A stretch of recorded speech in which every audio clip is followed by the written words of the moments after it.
Riyadh market के अंदर आग लग चुकी है और आग के अंदर जो है वो दुकानें जलकर राख हो चुकी है। यहाँ के मकामी लोगों से भी जानने की कोशिश करेंगे। क्या नाम है आपका? मोहम्मद ताहिर खान। किस टाइम आग लगी? ये सुबह के टाइम जब यानी को कोई आग लगी स्पार्क की वजह से शायद मेरे ख्याल हुआ, मगर आवाम को तब पता चला जब यहाँ पे होटल वगैरह भी थे साथ में, जब एक गैस ब्लास्ट हुआ तब आवाम को पता चला। जब तक आवाम पहुंची फायर ब्रिगेड को बोला गया, मगर फायर ब्रिगेड की गाड़ी बफलियाज में ना होने की वजह से आज हमारा ये लॉस हुआ। कम से कम 15 से ज्यादा दुकानें जो हैं वो जल के राख हो चुकी। फायर सर्विस की गाड़ी सुरनकोट से यहाँ पे कितने इस वक्त यहाँ पर बहुत ही दुख का मकाम है, क्योंकि 4 बजे के करीब में शॉर्ट सर्किट की वजह से आग लगी है और लगभग 10 दुकानें जल चुकी हैं, जिनमें करोड़ों रुपए का नुकसान था। मगर फायर ब्रिगेड टाइम पर न आने की वजह से यहाँ पर लोग बहुत ही गुस्से में हैं। उसके बाद इंडियन आर्मी की तरफ से एक पानी का टैंकर है, जिन्होंने पानी पर कंट्रोल किया है और दुकानों को बुझाने में वो मदद हमारी कर रहे हैं। मगर हमारी जो सिविल एडमिनिस्ट्रेशन है वो टोटल फेलियर है। उनको यहाँ पर फायर ब्रिगेड की 2-3 गाड़ियां रहनी चाहिए थी। हमारे पास कोई इंसिडेंट हादसा होता है उसकी वजह से एम्बुलेंस भी हमारे पास मौजूद नहीं है। हम गवर्नमेंट से ये मांग करना चाहते हैं कि फौरी तौर पर यहाँ पर कम से कम 2-3 गाड़ियां फायर ब्रिगेड की होनी चाहिए। ये 10 से 12 दुकानें जो वो बुझाते में आई हैं और ये करोड़ों का नुकसान, लाखों का नुकसान है बहुत ज्यादा। और ये गरीब लोग थे जिन्होंने बैंक से लोन उठाकर यहाँ पे अपना बिजनेस रोजगार खोला हुआ था। आपकी दुकान भी थी? मेरी दुकान थी, ये मेरा होटल था। मैंने होटल डाला था, लोन लेके मैंने डाला था। मेरे 5 लाख रुपया लोन लिया है। मैं गरीब आदमी। बोले साहब, आग की वजह क्या रही? आग की वजह पता चल पाई है कि किस कारण से ये आग यहाँ पे लगी? देखो, नमाज के वक्त आग लगी है, लगता है शॉर्ट सर्किट से लगी है, जैसे भी लगी इसका कोई पता नहीं है। लेकिन हमें अफसोस इस बात का है कि फायर सर्विस टोटल फेलियर है। फायर सर्विस जो है वो 2 घंटे के बाद यहाँ पहुंचती है और आप देखें उसके पास पानी नहीं है।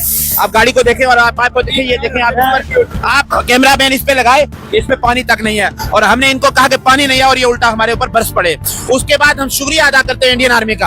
हम और हमारे साथ जो सबसे बड़ा जुल्म है, ना तो हमें यहाँ फायर सर्विस है और उसके बाद अगर ये इंडियन आर्मी हर यहाँ बफलियाज में होती तो ये जुल्म कभी ना होता। ये बिल्कुल एक दुकान जल्दी बचा लेते। इंडियन आर्मी इस्लामाबाद से आ चुकी है और वो आके काम कर, ये बफलियाज के साथ जो है वो बिल्कुल मैं कह रहा हूँ दुगली पॉलिसी चलाई जा रही है और ये उनके साथ जो है सोतेला सुलूक किया जा रहा है।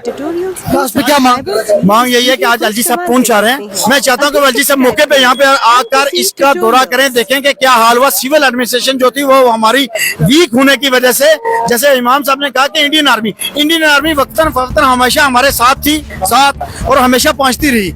मगर उनको दावा जब तक इन्फॉर्म होता, क्योंकि अपना बंदा परेशान, इन्फॉर्म होने के बाद जब वो पहुंचे उन्होंने कंट्रोल किया। हम ये चाहते हैं कि फायर ब्रिगेड की गाड़ी मान के चलो शुरू कर 11 किलोमीटर से 1-2 घंटे के अंदर पहुंचती है। ये कौन सा जुल्म है?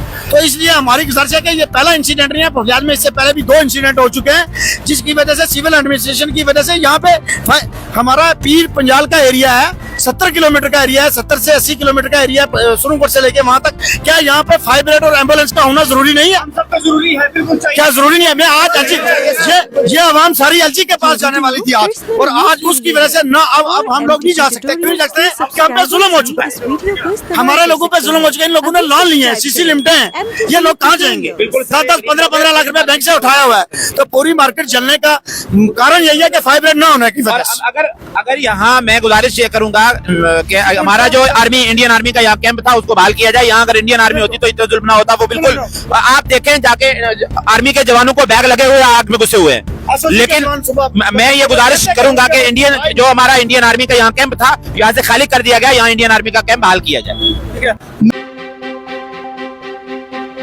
बड़ा ही अनफॉर्चुनेट इंसिडेंट हुआ आज सुबह ही, और अर्ली मॉर्निंग में आग लगी। सडन कोई स्पार्क होने की वजह से, शॉर्ट सर्किट होने की वजह से आग लग गई और करीब 13 दुकानें जो हैं वो उनका सामान समेत जल के राख हो गई हैं। और फिर चलो शुक्र है कि इंसानों की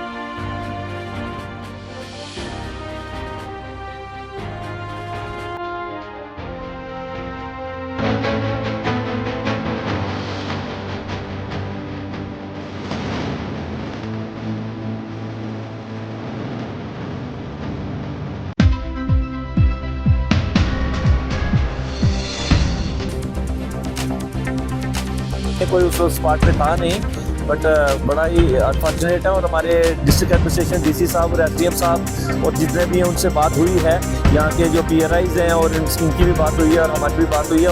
शाम, क्योंकि आज VVIP मोमेंट है, उसमें सारे बिजी हैं, तो 4 बजे का टाइम रखा है कि देखेंगे। और इन लोगों को कंपनसेट करने के लिए जितने भी एडमिनिस्ट्रेशन की तरफ से कोशिश की जा रही है, बेरोजगार बच्चे जो काम कर रहे थे और इनका बड़ा नुकसान हुआ है, और इसमें हम सारे इन दुख में हम सारे शरीक हैं, और जितना भी एडमिनिस्ट्रेशन की तरफ से बन पाएगा वो सारे कोशिश कर रहे हैं। नायब तहसीलदार साहब मौके पे आए हैं, और क्योंकि सीनियर ऑफिसर सारे इस वक्त उधर बिजी हैं, वो भी 4 बजे आएंगे, और इनका जितना भी जो इन कंपनसेशन बन पाए, जो इनकी हेल्प बन पाए, वो हम करेंगे, और हम इनके साथ खड़े हैं और कोशिश करेंगे कि इनका भला हो।